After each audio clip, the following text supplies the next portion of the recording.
como Maria! Meu Deus! Como Maria hoje, com uma pessoa muito especial que veio pregar em nossa igreja aqui na Resgate de Denbury, pastora Thalita Pereira. Sim. Pastora, escritora, esposa e imigrante. Também agora. Agora imigrante. Como é que tá essa experiência de imigrante, pastora, aqui na América? Como é que tá essa vida nova? Gente, eu acho muito especial passar pelo que vocês estão passando para poder entender o coração. E já tem 2 anos e meio que eu tô aqui, morando com as minhas filhas e o meu marido. E no começo foi difícil, né?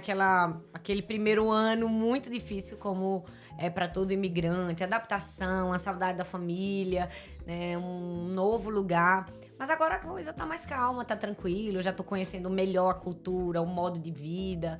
Já estou me adaptando também. É, né? Eu acho que deve ser difícil como pastor também, porque quando a gente está acostumado a pastorear uma igreja em determinada região, é aquela religião e aquela cultura, especialmente se você cresceu naquele lugar. Mas quando você vai para um país, né, diferente, com outras culturas, pessoas de todos os estados do Brasil. Todos os estados, exato. E você tem que se readaptar, não só ao país, né, a cultura do país onde você está, mas a cultura dos estados da onde você está pregando, no caso, para onde você está pastoreando, né? Então tem um desafio aí, né, com esse pessoal. Tem um desafio maior, porque eu pastoreava pernambucanos e agora eu pastoreio pernambucano, baiano, curitibano, carioca, mineiro, é tudo misturado. É bom que tem comida para tudo quanto é gosto. Isso é verdade, é verdade. Né? É verdade. Pastora, hoje a gente vai estar falando aqui na igreja sobre identidade, né? E um dos assuntos que eu até te perguntei no carro, como que Deus te usou para começar a falar sobre identidade para as mulheres, né? Que é uma coisa tão forte para a gente, mulher, hoje em dia. O que você poderia deixar uma mensagem para as mulheres que estão assistindo hoje, o Como Maria? Porque o nosso canal Como Maria, a gente sempre fala quem é Marta e quem é Maria. Eu sempre faço essa pergunta, depois eu vou te fazer a pergunta. Mas eu queria que o Espírito Santo te usasse hoje para te falar sobre as identidades de Marta e Maria. O que vem no seu coração quando você escuta sobre Marta e Maria? Olha, esse é um texto das Escrituras que sempre que se prega, eu acredito que a grande maioria dos pregadores, eles não têm tanta gentileza com Marta. De fato, Maria escolheu a boa parte e o próprio Jesus, né, destacou aquele momento que ela deveria realmente estar aos pés e que ela deveria estar ouvindo. Mas eu acredito que é muito do que cada uma era. Eu recentemente recebi um livro que eu achei muito interessante, o título que chamava assim, Em Defesa de Marta. Porque todo mundo, né, acaba com Marta, porque você é Marta, porque você fica trabalhando, porque você fica fazendo. E não, eu ainda não li o livro, mas eu sempre tive esse olhar, né, mais gentil com Marta, porque apesar de nós sermos Maria, muitas vezes, e precisarmos estar aos pés do Senhor e sabermos que o nosso tempo com Ele nada substitui, que Ele deve ser o primeiro, que Ele tem que ter a primazia, que a gente não pode deixar de fazer o nosso devocional, a nossa oração e de ter essa intimidade mesmo com Deus. Eu também sou muito Marta, eu também trabalho muito, eu também sirvo muito. Então eu acho que essa dicotomia, essa polarização que foi feita em torno de Marta e Maria pode ser um pouco perigosa se ela não souber ser explicada. Então eu acho que talvez até um perfil de cada uma, do seu jeito de ser, do seu temperamento, de propósito de vida. Então eu acredito que ninguém é só Maria ou só Marta. Nós somos Marta e somos Maria também. Então eu vejo assim, sabe? Eu vejo assim, eu acredito que quando a gente é Marta, a gente precisa ser Marta da maneira certa, sabe? Porque eu acho que realmente ser Marta, na perspectiva de alguém que está ali servindo e fazendo para conquistar, aí eu acho que tá errado, porque aí é uma identidade deturpada. É a identidade de serva, então você acha que você tem que servir, a identidade de escrava, você acha que você tem que fazer para você merecer a atenção de Deus. Então, realmente, essa é uma Marta com uma identidade deturpada. Mas quando você é uma Marta que serve porque você sabe que é filha e tá cuidando dos negócios do seu pai, é diferente, entende? Então, eu peço a Deus para que quando eu estiver no papel de Marta, seja sempre entendendo que eu sou filha e que eu tô cuidando daquilo que é do meu pai. né? Quando a gente tem filhos, por exemplo, eu vim pra cá e eu trouxe minha filha mais velha, Sara. Então, eu treinando ela, viajar comigo. E ela já viaja comigo desde pequenininha. Mas quando ela viajava pequenininha, era só diversão. Era só pra estar do meu lado. E dessa vez, como eu viajei só com ela, eu falei, Sara, enquanto a mamãe vai pregar, depois do culto você vai ficar com os meus livros lá na livraria da igreja. Então, esse serviço dela, esse trabalho, não é de uma escrava, não é de uma empregada, não é de uma serva. É de uma filha que tá cuidando dos negócios da mãe. Então, eu acho que o nosso serviço em relação a Deus deve ser um serviço de paternidade.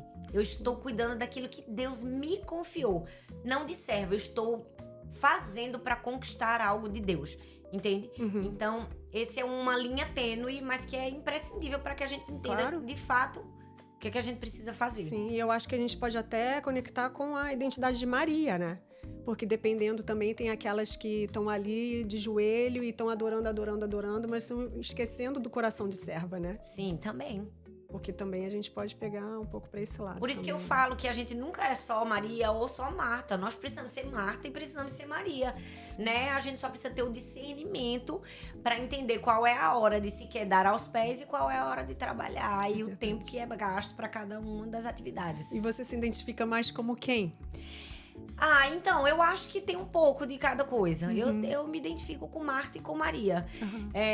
Com Maria, porque uma premissa da nossa casa, da nossa família, a gente sempre tem um lema que a gente diz assim, sem Bíblia não tem café. Uau. Então, desde que eu me casei com meu marido... Já dá um livro. Ele tem esse livro. É um livro. Amém. Ele escreveu esse livro, na verdade, e tem 21 anos que eu sou casada com ele e eu falo...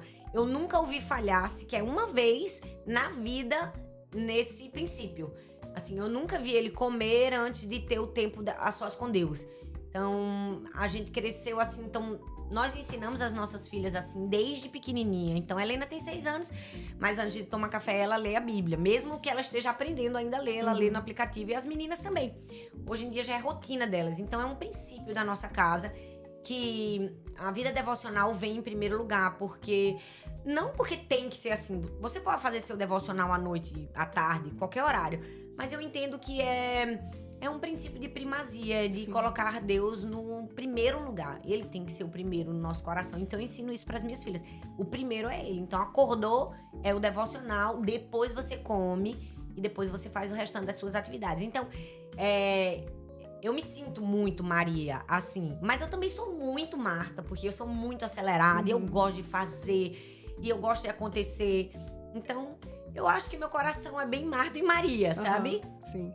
E com essa coisa da gente ser muito Marta e Maria, hoje você está sendo totalmente Marta, né? Acho que já pregou de manhã, já vai pregar agora à noite. Está aqui no podcast um pouquinho com a gente. Verdade. Qual a mensagem que você poderia passar para as mulheres hoje que estão ainda com o problema da identidade, de saber da sua origem, saber de que veio de Deus, que é filha, como você falou hoje de manhã, né? Que é tão importante a gente florescer sabendo que a gente é filha de Deus, né?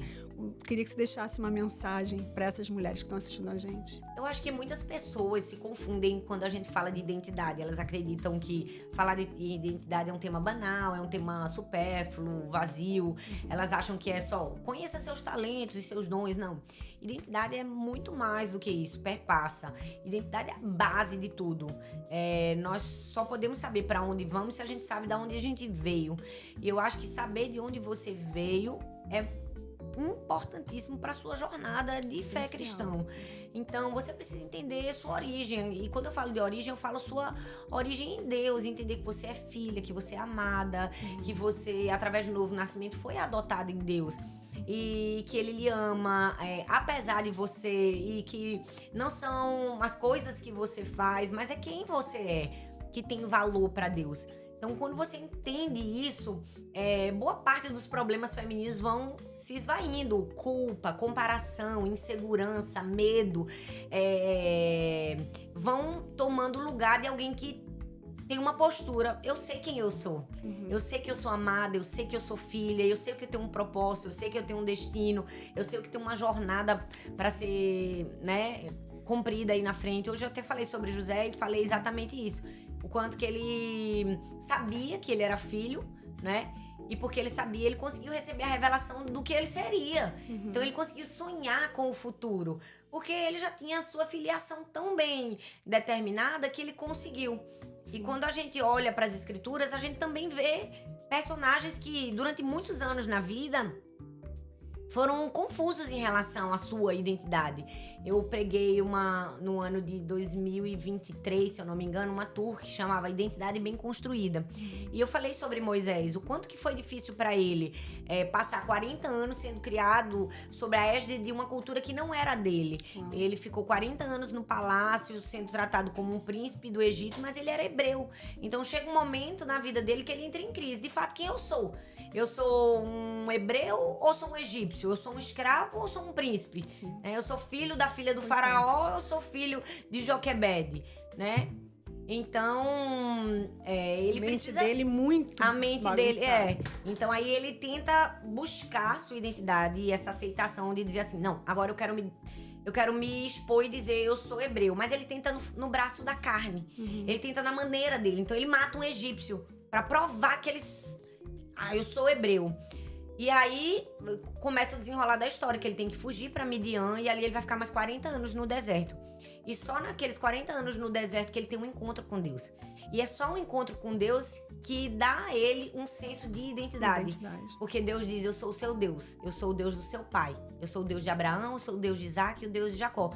É como se Deus estivesse dizendo assim pra ele, você tentou buscar sua identidade em tantas coisas e em tantas pessoas, mas só eu posso te dar identidade. Sou eu que te dou filiação. Amém. Sou eu que te resgato. Sou eu que digo que você, sim, faz parte de uma nação santa, escolhida. Você é meu. Entende? Então, ali no deserto, no lugar mais escancarado do fracasso de Moisés, ele tem um encontro com Deus. E quando ele tem um encontro com Deus, ele tem um encontro com a sua verdadeira identidade. Amém. E a partir dali, a sua vida muda. Então, eu acredito que todas nós, você que está nos assistindo, em algum momento você precisa ter esse encontro com Deus para que você tenha um encontro com a sua verdadeira identidade, para que você entenda quem você é, de quem você é filho e para onde você vai. E só assim você vai querer e conseguir cumprir o propósito de Deus para sua vida. Amém. Obrigada, pastora Thalita. Obrigada por ter vindo, por ter dado o seu sim. Obrigada por ter vindo para nossa igreja, que eu tenho certeza que hoje muita gente vai ter a identidade resgatada. Amém. Em nome de Jesus. E que você que está aí assistindo a gente, dá um like, segue a gente aqui no YouTube, porque o nosso intuito é de crescer mulheres em fé. Não só mulheres, homens também, crescer pessoas em fé. Em nome de Jesus. Muito obrigada. Amém. Obrigada também. Como Maria, aos pés de Jesus é o melhor lugar. Martas e Marias, obrigada por estarem assistindo o Como Maria Channel.